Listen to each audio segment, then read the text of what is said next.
경매의 블루오션 NPL이라는 겁니다. NPL은 일명 부실채권이라고 합니다. 자, 여러분들 부실채권 하면은 이거 이상한 거 아닌가, 뭐 잘못하면 망하는 거 아닌가 이렇게 하는데, 자, NPL이라는 걸 여러분들 어느 정도 개념을 잡아 놓으시면은 나중에 여튼 도움은 되실 거예요. 자, 그에 대해서 설명을 하겠습니다. 자, 먹고 살만한 게 있습니까? 물론 뭐 업력이 높고 오래 하신 분들은 먹고 살만한 게 충분히 있죠. 자, 그런데 우리 같은 초보들은 어떻습니까? 중개보수로 먹고 살 겁니까? 물론 중개보수로 먹고 살겠죠. 하지만 나중에는 자기 투자가 되어야 됩니다.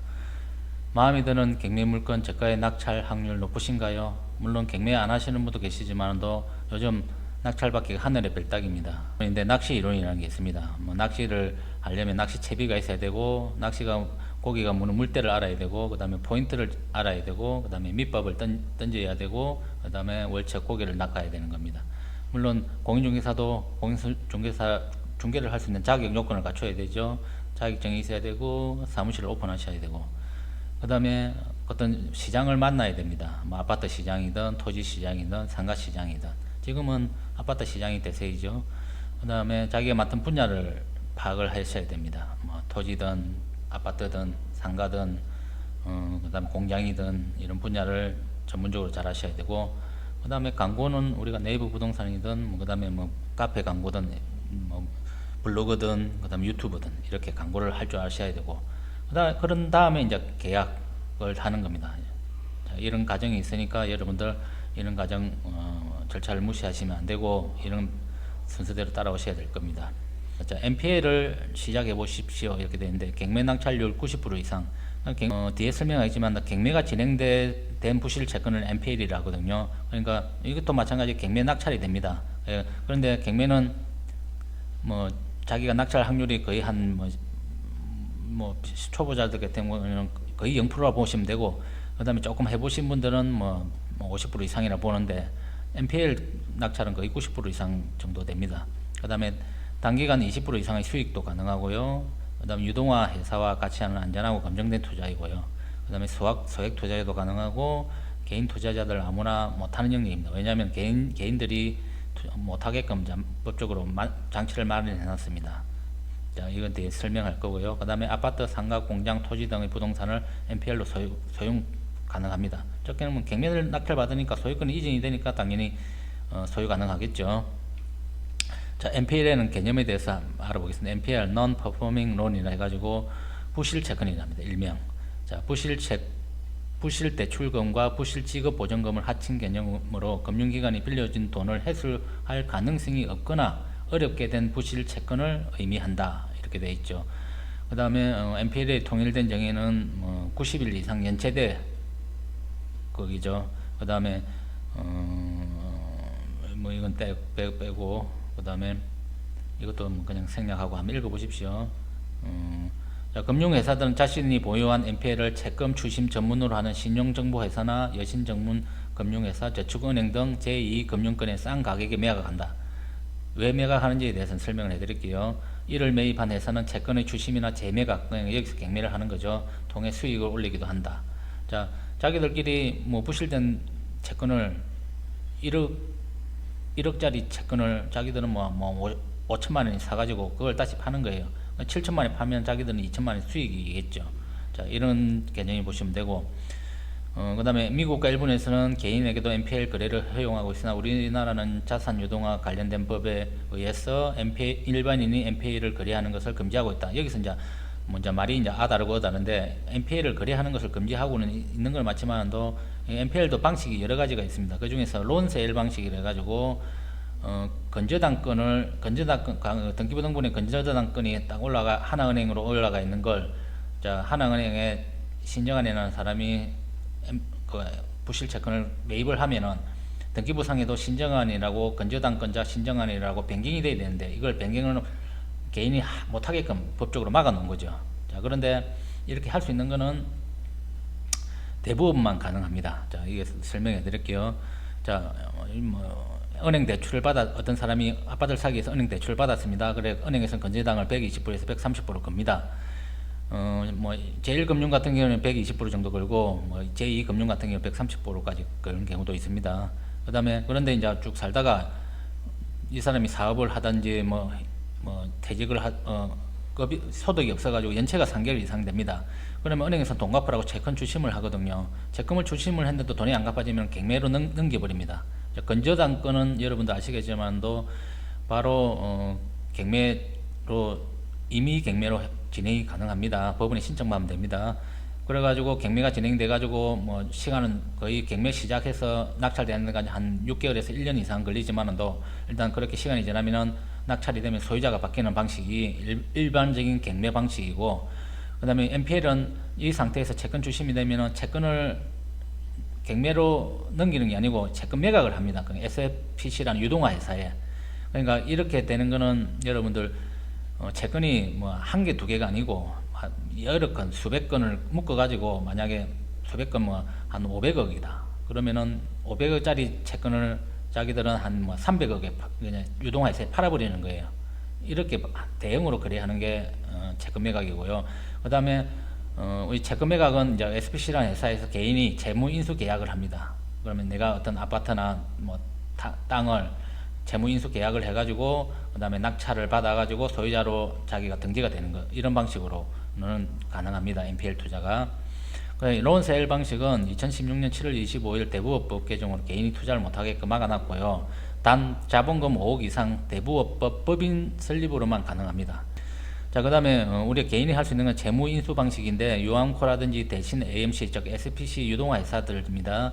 유동화 회사에서 재무 인수 계약 후, 그러니까 계약을 유동화 회사하고 직접 계약하는 거죠. 계약하고 경매 낙찰도 유동화 회사에서 낙찰 받아줍니다. 그리고 돈을 입금을 하면은 우리 개인한테 소유권을 넘겨주는 거죠. 이런 식으로 우리가 투자를 하실 수가 있습니다.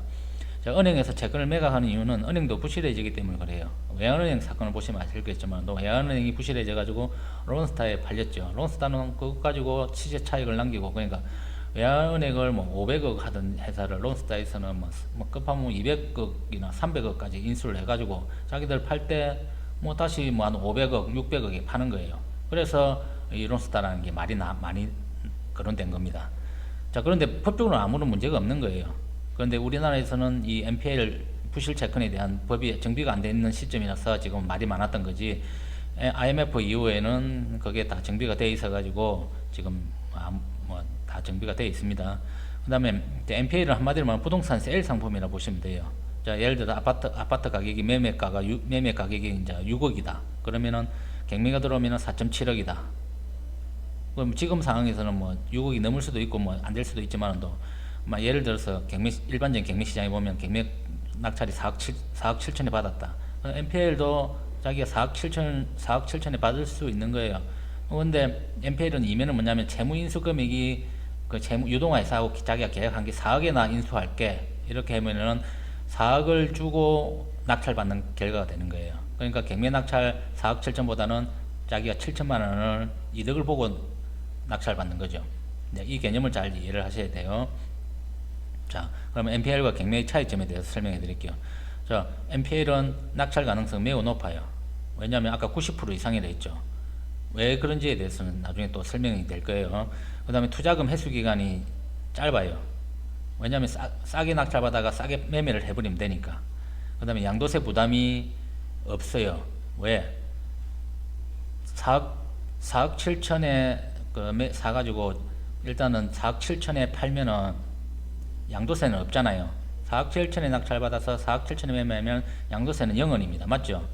그런데 7천 수익이 생겨요. 왜? 자기가 채무인세 금액은 4억이기 때문에 7천만 원에 대한 수익은 있습니다. 수익은 발생하되 양도세는 없다는 거. 매우 메리트가 있죠. 그런데 경매 시장을 한번 보면은 경매는 낙찰 가능성이 매우 낮아요. 유찰 당연히 되는 거고 4억 2천에 유찰됐는데 그 다음에 NPL 투자는 4억 7천에 써가지고 낙찰 받아버릴 수가 있는 거예요.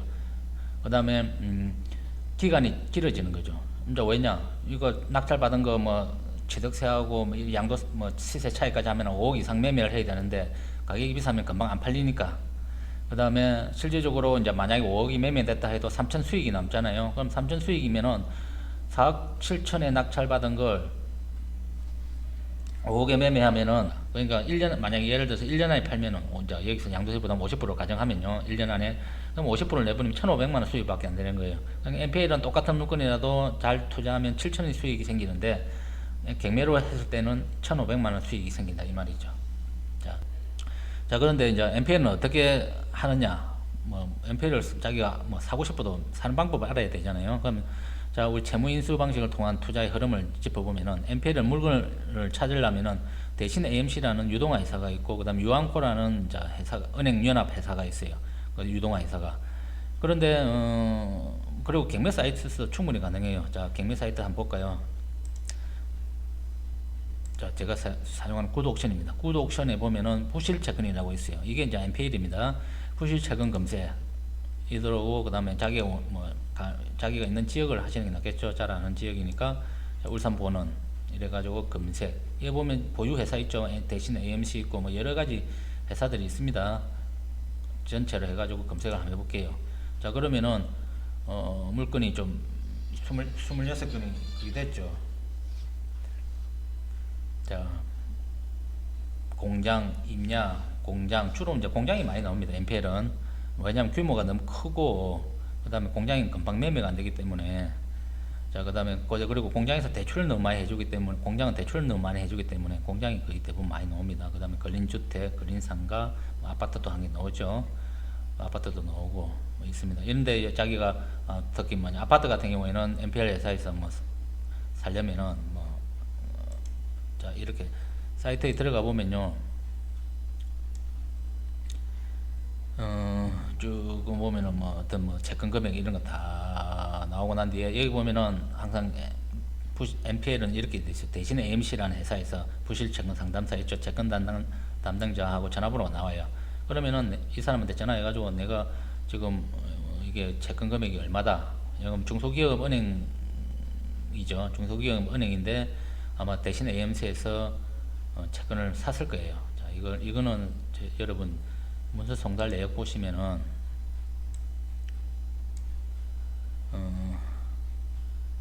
뭐 여기 있죠. 건저당권자 중소기업은행에서 쭉 똥똥똥똥 채권자 변경 신고서 제출 이게 됐어요. 채권 신고자가 바뀌는 거예요. 대신에 대신에 AMC 회사로 바뀌겠죠. 회사 이름은 뭐 공개가 안 되니까 자 이렇게 이제 바뀌는 거예요. 여기 회사에 전화해가지고 내가 이 하겠다 하는데 단점이 뭐냐면은 아파트는 뭐 NPL에서 잘 안 해줘요. 낙찰 받게끔은 해주는데 잘 자기들이 어떤 금액은 잘 그걸 안 해줘. 왜냐하면 아파트는 낙찰 가능성이 잘 되기 때문에 자, 이런 뭐 조금은 단점은 있지만도 이렇게 개념을 한번 잡아보세요. 자 그다음에 이런 사이트에서 이제 물건을 검색합니다. 그 다음에 채무인수 계약을 해요. 유동화 회사하고 계약을 하죠. 계약금 10% 열고 잔금 어떻게 한다. 계약 조건 결정하는 거죠. 그 다음에 경매 참여를 합니다. 경매 참여는 자기가 하는 게 이제 유동화 회사에서 하는 거예요. 그래가지고 얼마에 뭐 낙찰 받겠다고 서로 계약이 되면은 그 금액에 유동화 회사는 써 넣는 거예요. 그 다음에 입찰 보증금 10% 보내주면 되는 거고. 그 다음에 낙찰 받으면 채무인수 신청을 유동화 회사가 또 하는 거예요. 그 다음에 채무인수 성납서, 채무인수 허가 신청서 뭐 작성해가지고 서로 하면은 뭐 다 정산하고 법원에서 이제 낙찰이 되면 정산 다 하잖아요. 자, 다 하고 나면은 이제 그러고 나서 소유권 이전을 해주는 거예요. 소유권 이전을 하고 이제 맹도하고 그 다음에 낙찰 잔금 대출을 이제 받는 거예요. 그 다음에 인수잔금 이제 납부하시면 되고 건저당금 말소시키는 거고. 자 이런 식으로 해가지고 대충 이렇게 흘러가는 겁니다. 자 그 다음에 뭐 NPL을 어떻게 투자할 건지 실전 사례를 보면은 자기가 NPL 물건을 이제 검색을 했으면은 그 물건이 가격이 타당한지부터 찾아봐야 되잖아요. 그러면 네이버 부동산이나 디스코나 땅 토지 뭐 임야 같은 경우에는 디스코로 실거래가 분석을 하시고 아파트 같은 경우에 네이버 부동산이나 뭐 아파트 실거래가 아실 같은 걸로 해가지고 실거래가 분석을 해보시고 그 다음에 입지 분석하시고 가치 분석하시고 매매 예상 분석을 해보시고 내가 대충 뭐 이게 제일 중요하죠. 얼마에 낙찰 받으면 되겠다, 뭐 얼마에 채무 인수하면 되겠다라고 결정을 하시고 그 다음에 경매 지식이 이제 좀 필요하죠. 경매 사이트 들어가서 물건 분석도 할 줄 알아야 되고 권리 분석도 할 줄 알아야 되고 맹도라든지 그 다음에 대출에 대해서도 할 줄 알아야죠. 그러니까 경매를 조금 이제 도가 트신 분들은 NPL이 도움 블루오션 시장이 될 수 있습니다. 그 다음에 투자 마인드와 자금이 필요한 거죠. 그 다음에 예를 들어 이제 실수 사례를 제가 적었는데 2020 타경 4074입니다. 성경면산 101동 509인데 제 시나리오대로 이제 써보면 1억 채무인수 금액을 1억에서 1억 2천 사이로 했어요. 그냥 유동화해 사고 채무인수 계약을 1억에서 1억 2천 사이로 한다. 그런데 채권 최고액은 1억 4,960만 원이에요. 그러니까 1억 4,960만 원을 1억이나 1억 2천에 사는 거예요. 그러면은 1억 2천에 사더라도 2,960만 원에 대해서 세이브가 되고 이제 시작되는 거죠. 그다음 매매 가격은 이거 네이버 부동산에서 조사해 보는 결과 1억 8천에서 2억대 매매가 되는 거예요. 전세는 1억 4천의 전세가 되더라고요. 그다음에는 투자금은 1억 2천에 20%만 있으면 되는 거예요. 계약금하고 그다음에 입찰 보증금만 있으면 되니까 20% 주고 그다음에 잔금은 대출 받아가 하면 되는 거고, 그렇게 되면 투자 수익 80% 이상 정도 나올 수 있는 거예요.